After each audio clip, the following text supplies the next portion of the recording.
ప్రియా నిన్న మార్కెట్లో నడుచుకుంటూ వెళ్తుంది. Priya was walking in the market yesterday. ప్రియకు రోడ్డుపై ఒక పర్సు కనిపించింది. Priya found a purse on the road. పర్సులోపల డబ్బు ఐడి కార్డు ఉన్నాయి. There is money and an ID card inside the wallet. ప్రియ చుట్టూ చూసింది. Priya looked around. ఒక మనిషి ఏదో వెతుకుతున్నట్టు ప్రియా గమనించింది. Priya noticed a man looking for something. Priya అతని దగ్గరికి వెళ్ళింది. Priya went to him. Me purse ఏమైనా పోయిందా అని ప్రియ అడిగింది. Did you lose your purse?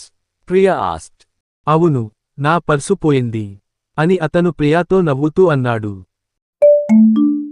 He smiled and said to Priya, Yes, I lost my wallet.